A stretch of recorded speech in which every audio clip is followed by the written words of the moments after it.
Eu acho massa que a professora Mariângela tenha falado. Hoje a professora Mackenzie, da escola lá, falou em Design Thinking. Isso aqui é uma ferramenta extraordinária. É algo que quando eu descobri que eu podia usar isso com os meus alunos e com professores, acabou trazendo algumas mudanças muito significativas. Isso aqui é algo que não nasceu no mundo acadêmico. É algo que acadêmicos observaram que funcionava no mundo corporativo, nas empresas, na indústria, em lugares que projetavam algo e que tem muita aderência com o mundo escolar. E quem foi o enxerido de trazer isso para a educação foi esse cara chamado Tim Brown. Ele é de uma empresa chamada IDEO, que fica aqui no Vale do Silício. E ele escreveu esse livro aí, ó, uma metodologia poderosa para decretar o fim das velhas ideias. E quando você dá uma fuçada no livro e procura uma definição de Design Thinking, você encontra isso aqui. É uma abordagem centrada nas pessoas. E quando você pega um artigo, mesmo que simples, sobre metodologia ativa de ensino, você lê centrada no aluno, educação centrada no aluno. Quando você lê Design Thinking baseado no processo colaborativo, metodologias ativas de ensino dizem, os alunos precisam colaborar em sala de aula para resolver problema. O professor está o tempo todo em sala de aula resolvendo problemas. Então parece que alguém que entende de metodologias ativas de ensino, que entende de BNCC, que entende de momento atual da educação brasileira, que definiu isso, só que não foi. Só que é algo que vem do mercado de trabalho. E que aos poucos começou a ser incorporado por instituições que pensam um pouquinho fora da caixa. As fases do Design Thinking são assim extraordinárias. Começa por empatia, depois definição, ideação, prototipagem e teste. Não serei repetitivo porque a professora Mariângela nos deu uma grandiosa aula falando sobre isso. Mas o que me encanta nesse processo é que já começa com empatia. Empatia é essencialmente humano. Então você vai usar algo que é muito surpreendente, que provoca, mas falando de gente, observando gente e tentando se colocar no lugar do outro. Isso é uma habilidade assim que um ser humano demora para adquirir. Eu muitas vezes, como professor, não fui empático. E vou dizer por quê. Preparava uma aula, porque eu sempre preparei todas as minhas aulas. Eu acho que eu já dei 200 vezes aula de MRU ou de queda livre. Se algum de vocês me contratasse hoje, para a semana que vem dar essa aula, eu ia sentar preparar. Só que antigamente eu sentava, preparava essa aula e já guardava e ia lá na sala de aula entregar isso. Eu não voltava depois de um tempo olhar essa aula na visão do aluno e pensar assim, será que eu sentado como aluno seria legal receber isso? O que é relevante para mim? Ao final dessa aula eu serei capaz de... Não sei o que aconteceu. Inclusive eu confesso para vocês que muitas aulas eu dei para mim. Tanto é que às vezes eu acabava uma aula de física ou cálculo e antes de apagar o quadro, eu baixava o apagador e ficava olhando, meu Deus do céu, que aula incrível! Dava vontade de deixar um recado para a zeladora não apagar o quadro, porque aquilo era uma obra de arte. Para mim era uma obra de arte. Tanto é que às vezes na última aula que você está com o sangue fervendo, que você está cansado, a gente cansa dando aula. Sabe, para você dar aquele um minutinho, eu sentava na sala de aula sozinho, a sala em silêncio, os alunos já foram embora, eu ficava contemplando meu quadro. Só que eu lamento que em 20 anos e 3 meses de sala de aula, que é quando aconteceu a minha virada de chave, nunca um aluno ficou do meu lado, depois que tocou o sinal para eles irem embora. Como eu gostaria que um aluno tivesse ficado comigo contemplando meu quadro, e ainda me cutucar e dizer assim, pô, professor Mota, que massa isso aí, cara. Meu Deus! Nunca um aluno ficou comigo curtindo esse final de aula. Porque eu dei muita aula para mim. E eu lamento isso nos dias de hoje. Como eu dei aula para mim. Porque eu me achava copo cheio. Depois de um certo tempo, eu me achava muito cheio.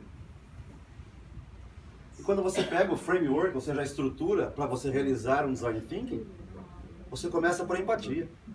Isso é importante. Se você quer entregar algo para alguém, você precisa conhecer esse alguém. O que eu vou entregar para meus alunos se eu não os conheço? Inclusive tem professor que faz questão de não conhecer, não se aproxima e vai conviver 40 semanas letivas. Empatia é algo assim que você encontra em muitas literaturas, e como eu sou um fanático por Albert Einstein, em vários livros ele cita isso aqui. Que a empatia é você pacientemente e sinceramente ver o mundo através dos olhos de outra pessoa. E olha que doido, esse gênio falou isso. Não é aprendido na escola. Você cultiva isso ao longo da vida. E o que a BNCC faz, que foi pensada por grandes educadores do nosso país? pede para a escola ensinar a empatia. A empatia não é aprendida na escola, é desenvolvida ao longo da vida. Só que o aluno está ali na escola gastando um pedaço da vida dele. Então temos que fazer isso ser útil, ser empático, ser algo extraordinário. Já que isso também é vida, estar na escola. Tem um vídeo de um professor chamado Lucas Alves. Ele fez um TED em Penedo, que ele fala sobre empatia. Como todos os meus slides de hoje eu vou mandar para a Milena e ela vai disponibilizar para vocês. Então quando vocês receberem esse slide, dá uma acessada naquele link, que você vai ver esse professor aqui, que na verdade é um designer psicólogo que virou professor, onde ele diz assim que na sala de aula acontece falta de entendimento entre o doutor e o público. E que é preciso você nivelar isso. E nivelar isso é você ser capaz, como professor, de transformar algo complexo em coisas simples. Não é você banalizar o conteúdo, não é você desmerecer uma lei, um teorema, um texto, um artigo, mas é você tentar deixar aquilo simples. Ele defende porque assim os alunos vão ver mais sentido e significado naquilo que está sendo entregue, e eles poderão certamente fazer conexões e, mais importante, aplicar esse conteúdo. E isso converge com a taxonomia de Bloom. Porque por mais que exista uma vibe disruptiva de educação aqui no Vale, nós precisamos ter fundamentação teórica. E a taxonomia de Bloom revisada diz para nós educadores: nós, professores, gastamos muito tempo nesta aula de agora, recordando coisas que o aluno já deveria saber, porque é pré-requisito, e torcendo para que agora, na sua aula, ele compreenda. Quantas vezes, meus amigos, eu tinha que resolver uma integral e recaía lá numa função de terceiro grau, e que o aluno não sabia o aspecto do gráfico. Meu, mas ele terminou o ensino médio, se ele está fazendo engenharia, ele está comigo porque ele tem essa habilidade, só que não tinha. Eu tinha que parar um exercício extraordinário para explicar para ele coisas simples que ele deveria saber no ensino médio. E se eu for somando todos esses tempinhos que eu perdi resgatando coisa, eu perdi muito tempo.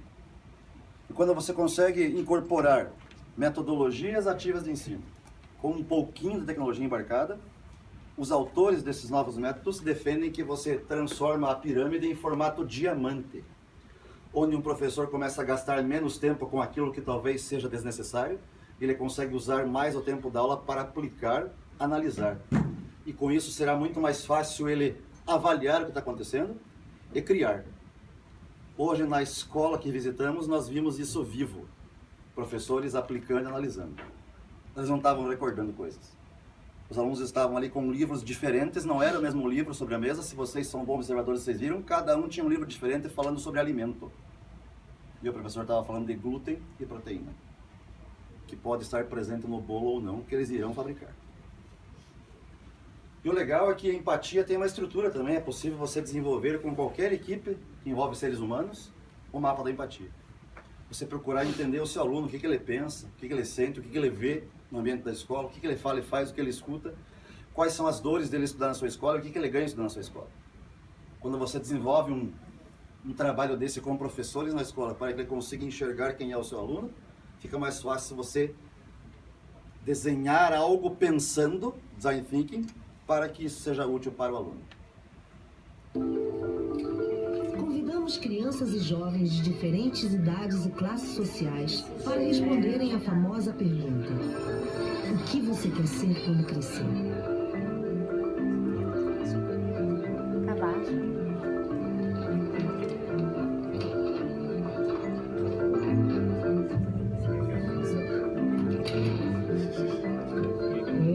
Sejam bem-vindos, vamos sentar. O que vocês acham importante para ser advogado? Tem que saber defender bem os direitos. Acho que é a vontade de ajudar as pessoas, de salvar, de acolher. Gostar, de cuidar dos animais. Ele traz uma energia muito boa, tipo o teatro, o cinema. Quantos anos você estudou para ser veterinário? Na verdade, você nunca para de estudar, viu? Então, vocês acham que escola que você para de estudar, você nunca para de estudar. Mas daí na faculdade são 5 anos.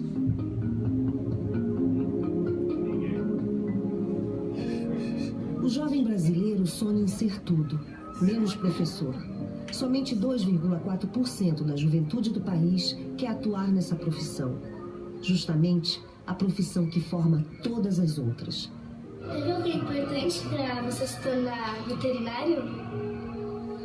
Teve uma professora minha. Nossa, era... Que eu tive uma professora que foi muito especial. Uma grande professora, que foi uma pessoa que me incentivou muito. Ela me inspirou a olhar para o outro, a ser uma pessoa consciente, responsável. Ela cuidava muito da gente. Parecia uma galinha, assim, com os pintinhos.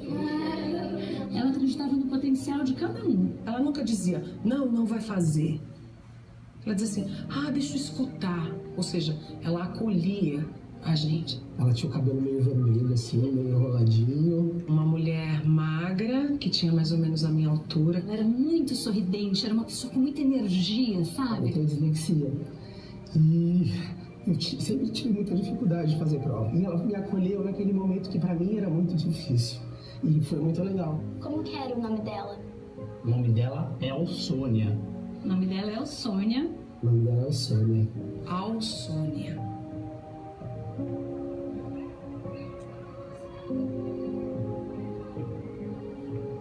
Alsônia é uma professora brasileira que, em mais de meio século de magistério, contribuiu para a educação de milhares de crianças e adolescentes. Agora, adultos formados, seus ex-alunos preparam uma homenagem surpresa para ela, usando máscaras com fotos de quando eram mais jovens.